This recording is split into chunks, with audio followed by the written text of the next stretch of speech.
Hollywood released shocking news this past weekend. Actor Paul Walker died in a car accident after starting his career as a child and going on to feature in the Fast and Furious movies. Paul Walker, he declined to wed his child's mother. He acknowledged that he had slept with her pals as well. According to his own family, he dated several women concurrently without ever assigning a label. Here's the twist, though. This same man flew to Haiti with medical kits and chainsaws, purchased a $9,000 engagement ring for a needy military couple, and covertly donated $3.5 million to charity. Despite his inability to commit to a single individual, the man managed to save thousands of lives. The life of the man who wrote Fast and Furious was far more convoluted than any screenplay. Born in Glendale, California, on September 12, 1973, Paul Walker weighed slightly over 7 pounds. His father earned roughly $45,000 annually as a construction foreman. Additionally, his mother had walked the Los Angeles fashion shows in the 1960s. They raised Paul and his 4 siblings on strict budgets and simple routines in a tiny 1/200-foot home nestled in Glen Oaks Canyon. During a family camping trip to Leo Carrillo Beach when Paul was only 4 years old, he fell in love with the water. He was unwilling to get out of the sand. Something in him altered on that trip. The Walkers noticed how much it lighted him up, so they scraped together $50 each month to return to the shore. After 2 years, everything was different. Paul, a child, was seen by a scout having a fit at a Toys R Us in Glendale. A National Pampers commercial featured him crawling around a living room 2 weeks later. The job opened a floodgate and paid $5,000, which is around $27,000 in today's currency. He had done more than 200 commercials by the age of 10, earning his family $180,000. Only 15% of it had to be saved, according to California legislation. Thus, the remaining funds were used to settle their home. It may sound unbelievable, but for the Walkers, this was stardom wrapped around survival. The soap operas followed. Paul got a part on The Young and the Restless when he was just 10 years old. He made $1,500 every episode, playing the adopted son of a rock singer. But his world was collapsing behind the cameras. Conflicts about money and careers caused his parents' marriage to fall apart. In 1985, they parted ways. His father left home. Paul had a small, $675 per month apartment on Riverside Drive with his mother and brothers. He missed days of filming. His dazzling smile dimmed in the presence of the crew. His character was written off the show that same month. The divorce was finalized. Paul clicked the pause button by high school. He stopped performing for 3 years after enrolling at Village Christian School in 1987. He immersed himself in marine biology, dissected squid during his lunch breaks, and placed third in a youth surf tournament with an 8.7 score. No one knew that he had previously filed for 5 ranger positions with the National Park Service, pursuing a livelihood that paid $28.40 annually. As he wrote in his yearbook, "I'd rather protect one seal than sign one autograph. Just reefs and peaceful coasts, no red carpets." Paul made around $340 a week delivering pizzas at Domino's in his mother's ancient Honda after graduating in 1991. But side gigs called. He received $2,500 for modeling for Teen Beat and landing a GQ piece called California Boys. Zuma Beach was hit by a huge storm that same summer. Nevertheless, Paul paddled out, pursuing 12-foot swells. He was pulled out 200 yards by a rip tide. He almost drowned. It took 7 frightful minutes before a lifeguard dragged him out. Paul lost consciousness. He wasn't afraid when he woke up coughing up seawater. He had an obsession. He obtained his scuba diving certification 2 weeks later. Off Catalina Island, he made his first dive 60 feet below the surface. He enrolled at Cal State Long Beach that fall. Hollywood and money pulled stronger, but marine biology remained the desire. Even after abandoning out in 1993, he kept his marine textbooks, landed $800 gigs, and modeled for catalogs. He continued to look at them in between takes on film sets years later. In 2004, he began practicing Brazilian Jiu-Jitsu covertly, arriving at 6 a.m. 3 times a week for exercise. There were only mats, bruises, and discipline that nobody noticed, no red carpet stories. Then Disney called. Paul made $150,000 as a star in Meet the Beatles in 1998. Ever the risk taker, Paul insisted on performing his own jet ski stunts despite the fact that the movie didn't work out, nearly breaking his ankle in the process. Insurance went into a panic. He dismissed it. He was selected as the backup quarterback for Varsity Blues a year later. The accent is incorrect. The director disliked it. Paul thus paid a speech coach $50 per hour, lurked around Texas high schools, filmed children conversing, and vanished on weekends. He got it right. Prior to the shoot, no one was aware that he had never played organized football. Things darkened by the year 2000. He starred in the secret society thriller The Skulls. As part of his preparation, Paul conducted interviews with actual fraternity members and discovered falsehoods, simulated drownings, sleep torture, and psychological assault. Particularly in the scene of the pool initiation, he took those tales quite seriously. He insisted on actual submersion and rejected a stunt duplicate. He was breathless and scared after every take, but he claimed it felt genuine. He spent 4 weeks at Fort Benning training for Black Hawk Down. During the 48-hour no-sleep training, the majority of performers passed out. Paul didn't. In 110 degrees heat, he marched through the Moroccan desert while toting 60-pound equipment. During preparation, he lost 12 pounds. Years later, in Haiti rather than on a set, the same survival abilities would reappear. Everything changed in 2001 with the release of The Fast and the Furious.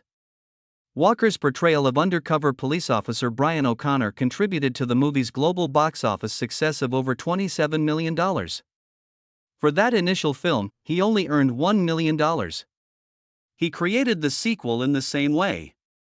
However, his salary increased along with the franchise's success, reaching $7 million by 2009 and $15 million for each of the following 3 movies. However, Paul chose to fund shark research, make a covert donation to marine conservation, and keep it a secret rather than squandering it on mansions or boats. He had no desire to be famous. He was seeking meaning. Off the coast of Mexico, he accompanied a National Geographic team in 2010 to tag great white sharks. It was not staged. In an effort to keep the 2,000-pound predators alive, he was wiring monitoring devices, collecting blood samples, and dragging them into cradles. He cherished it.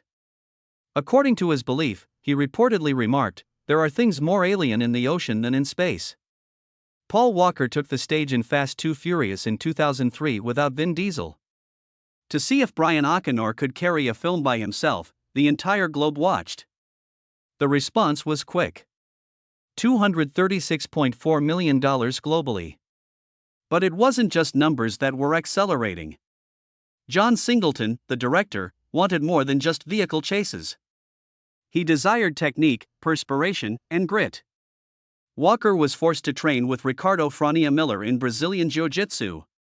Additionally, the interrogation scenes weren't merely for show. It was visible to you. Not staged nonsense, but actual grappling. He eventually obtained his brown belt after beginning training at Paragon Academy in 2001. The chase scene on the highway. It was more than just camera wizardry. In actual takes, Walker hit 120 mph. He even assisted in modifying the legendary Nissan Skyline GTR R34 specifications. Walker was driven by passion, accuracy, and sheer horsepower when you witnessed him crush a perp or slide around a bend. In Into the Blue, 2 years later, the sea turned into his playground. Jared Cole was more than a character.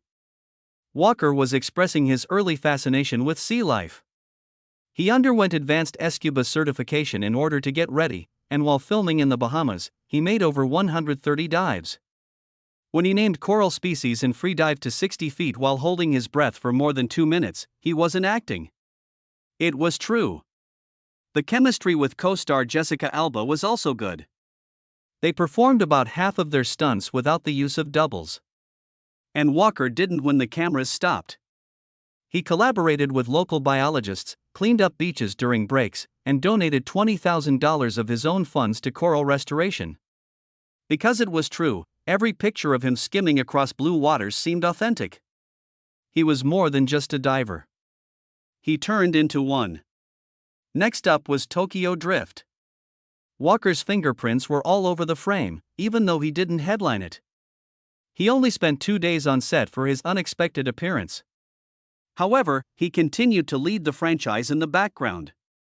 He contributed to the authenticity of the film through technical recommendations regarding suspension settings and phone conversations with director Justin Lin. He used his network of Japanese tuning shops to advocate for the importation of genuine Nissan Silvia S15S from Japan, despite the fact that they were banned in the United States. In order to ensure that Brian O'Connor's character would remain on course for the upcoming films, he even went over some of the script. Additionally, his salary for that cameo was covertly given to disaster aid. Despite Walker's physical absence, Tokyo Drift generated $158.5 million and, with his assistance, kept the franchise's engine humming. Shortly thereafter, 8 Below provided Walker with a new type of companion, sled dogs. The movie, which was based on an actual 1958 Antarctic trip, was more about survival, devotion, and quiet strength than it was about speed. Walker refused to utilize doubles for the animal scenes and spent 3 months training with the Huskies prior to the cameras rolling. He became so close to them that he brought 2 of them home to California through adoption, Ty and MSA. Later, he gave $47,000 to the Iditarod Group and covertly funded elderly sled dog medical care, which was only discovered after his passing. Temperatures plummeted to 40 Berlin on the Alaskan set. Walker remained outside with the dogs as others hurried to heated trailers.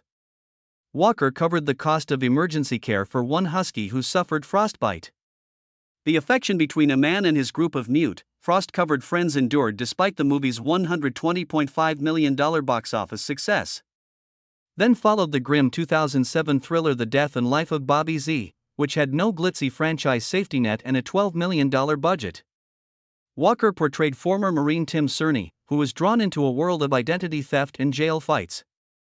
Now, this was his playground, a low-key, unadorned space where his martial arts practice could be the main attraction. Having spent 6 years learning Brazilian Jiu-Jitsu, he brought that expertise to every scene.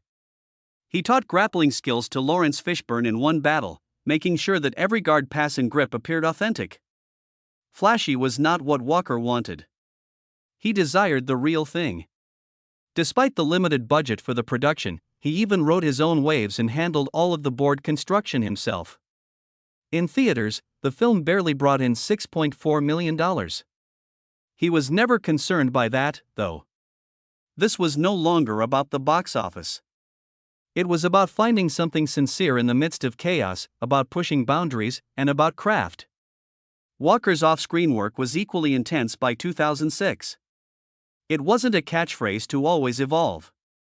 Co-founded with Roger Rouse, it was an actual store. A dream garage with almost 30 cars was concealed beneath that name. Fans drooled over a series of Skylines, Ferraris, Mustangs, and Porsches. A BMW M1, a 1970 Boss 302, or even a vintage Volvo P1800. Not only did he own them, but he also adjusted, and tested them. The collection was once visited by Matt Farah, who kept it a secret until Walker's passing. Legal disputes arose over ownership following the 2013 crash, with Walker's father asserting his son held a sizable portion. The store had been more than just a company. It served as a second skin, a lab, and a haven. He didn't purchase vehicles to flaunt them. To feel alive, he purchased them. Then, in 2009, came Fast and Furious. That was the moment when everything came roaring back. The reunion with Vin Diesel, which was released on April 3, exceeded all domestic box office records with $72.5 million in its first weekend alone. At the time, the global closing total of $360.4 million was the biggest in the franchise. Audiences were indifferent, but critics were ambivalent. They came for Brian O'Connor, the vehicles, the enthusiasm, and the antics. In a plot that gave him emotional weight and direction, Walker was back in the FBI jacket, racing through 240 custom cars. It was no longer just about speed.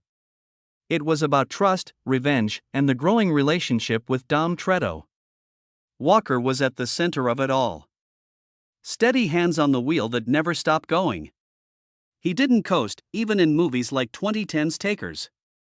Walker entered the world of armored car heists as a clean-cut bank robber, displaying a precise sense of accuracy and a wicked swagger. The criticism was harsh. He appeared to be reading from cue cards, according to some. Walker, however, remained unfazed. He had no intention of being a thespian. He was revealing a different aspect, a different level. Slick, stylish, and tense was the description of the $25 million central theft. He demonstrated that he could still make you lean forward in your seat even when you weren't in the Fast universe with each rooftop chase and shotgun discharge. Paul Walker's life was completely transformed by Fast 5. The film made $626.1 million worldwide after opening with $86.2 million in the US. He wasn't just the attractive cop with the fast automobile for the first time. As the mastermind of a global crime, he tore through Rio's streets with a group of people who were more like family than thieves. Nor was he playing the physical part. In the background, Paul was training under Ricardo Frania Miller in California to obtain his brown belt in Brazilian Jiu-Jitsu. He meant it. He would roll on the mats in the morning and be on a movie set in the afternoon. It was that serious. His movements throughout the battle scenes were influenced by that training. You sensed it. In fact, Forbes ranked him as the sixth highest earning actor of 2013. Fast 5 was that large. Then came Vehicle 19, which was riskier and quieter. Paul rarely left the driver's seat for a 95-minute low-budget thriller that took place on the streets of Johannesburg, South Africa, after leaving Hollywood sets. He drove past actual locales, performed stunts, and even crashed a car into a supermarket window in almost every picture. No safety net, no large teams. The rawness was what he desired. He shaped the movie from beginning to end as executive producer. Filming there, according to director Mukunda Michael Dull, allowed them greater flexibility than LA ever could. Paul wanted more than a paycheck. He desired authority. He desired a challenge. Then hours passed. No explosives, no cars.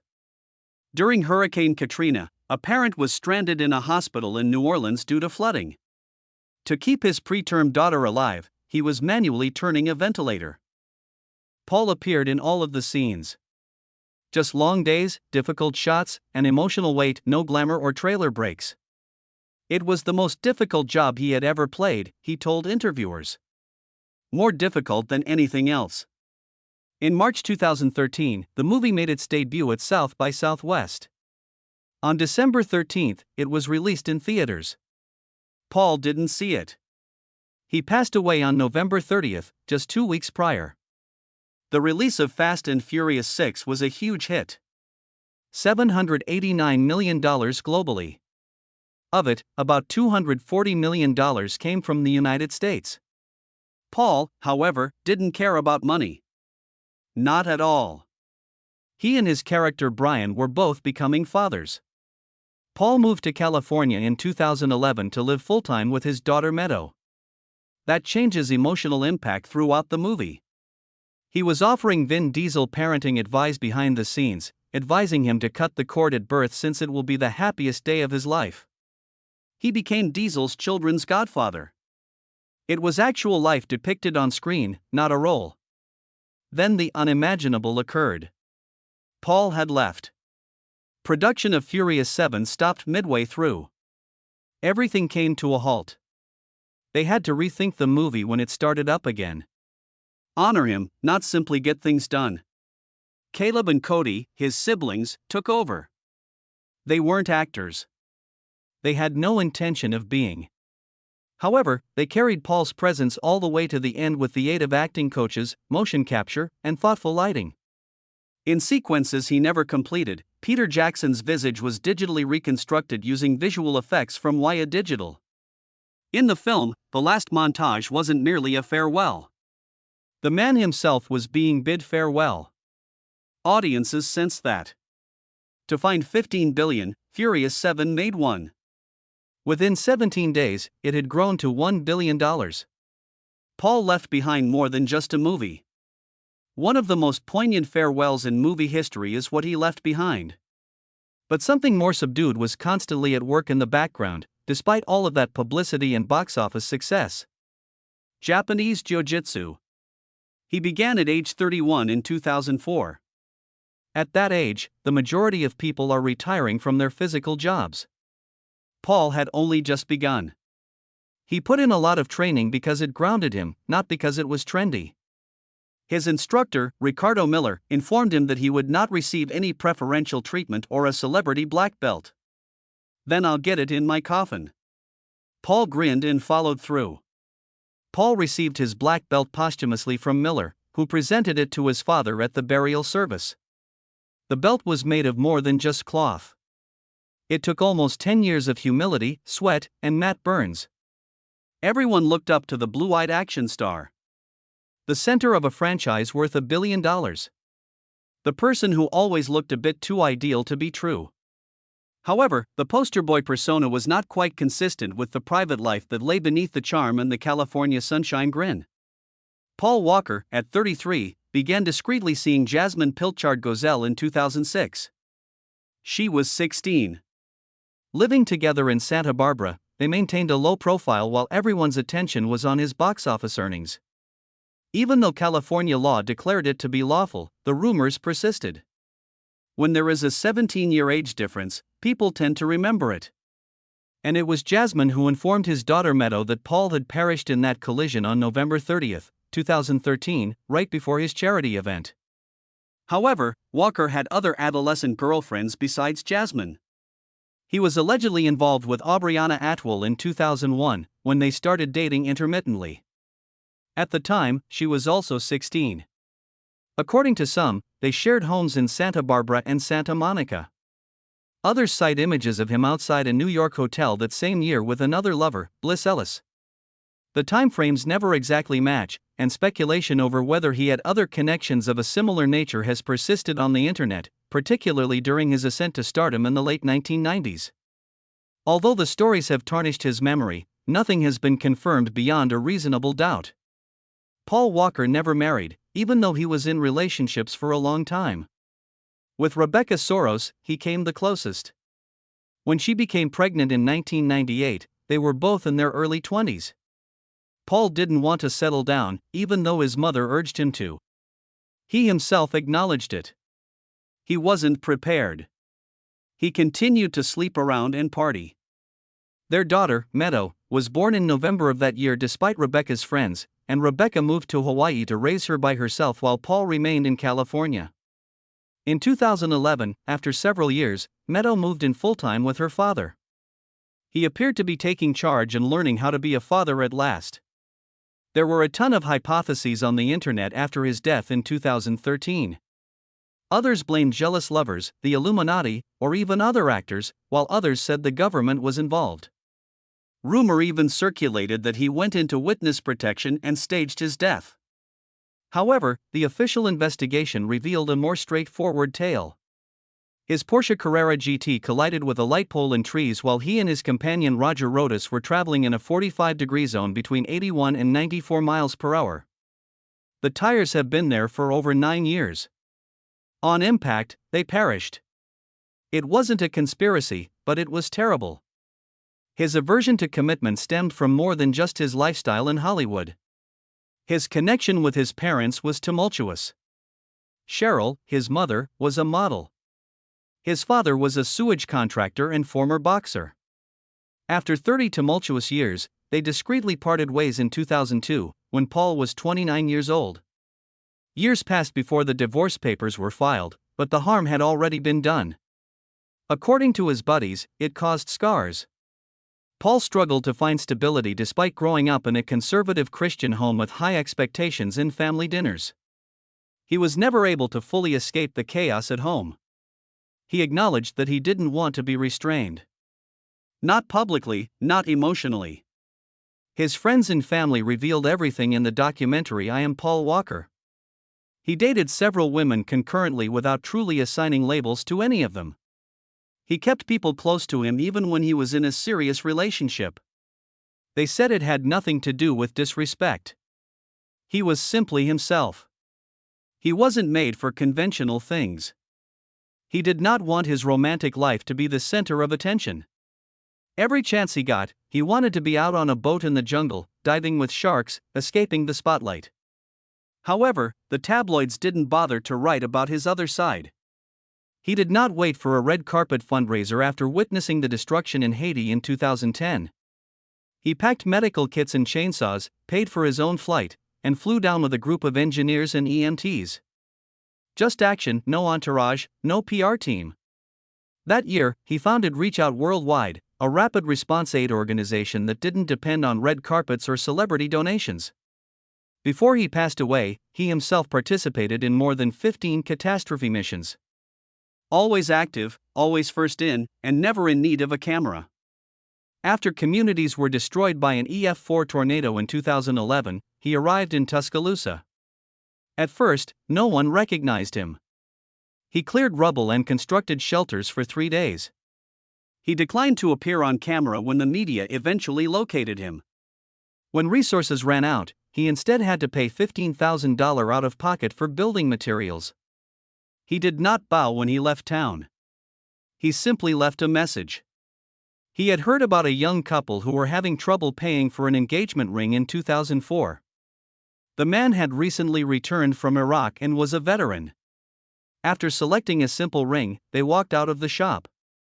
After waiting until they were gone, Paul had the retailer notify them that the $9,000 ring they truly wanted was on sale.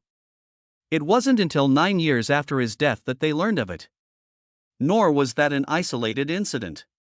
He participated in shark tagging trips with National Geographic, gave more than $3.5 million to marine conservation organizations in secret, and even dove cage-free with great white sharks. He called one of them Meadow, a 14-foot girl. 48 minutes before his death, he sent his final text. He was on his way to a charity function for the victims of Typhoon Haiyan. The back of his automobile was filled with 500 supply kits. He sent a text message to his Reach Out Worldwide co-founder. "I'm eager to assist. Delivering supplies to 500 families. We're actually changing things." He didn't make it. He had a renowned garage. Always changing.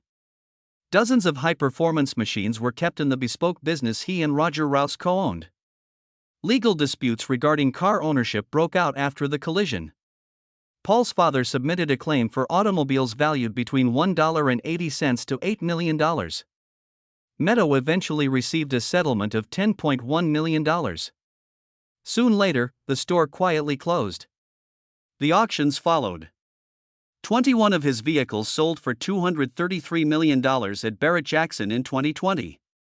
The price of a rare 1995 BMW M3 Lightweight in Alpine White was $385,000.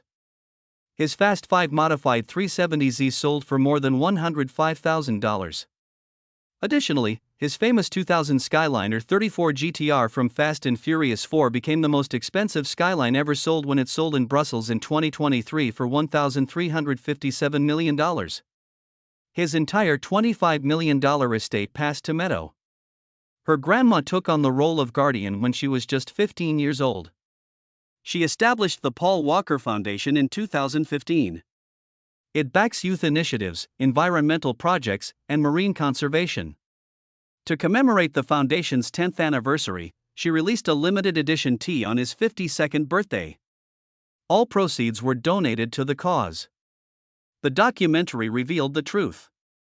The 2018 show I Am Paul Walker revealed his true self. Flawed, impetuous, compassionate, and troubled. A man who occasionally lost his anger and made poor decisions, but who never gave up on improving himself. They played video of him laughing with his children, tagging sharks, and battling with his identity. Reach Out Worldwide survived because of his brother Cody. The crew has reacted to disasters in Nepal, Alabama, California, and the Philippines in the years afterward. In just 96 hours, Cody's first trip helped treat 400 cases. And like her father did, Meadow, who is now a model and philanthropist, continues on his legacy by acting rather than talking.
His parents had a messy relationship. His mom, Cheryl, was a model.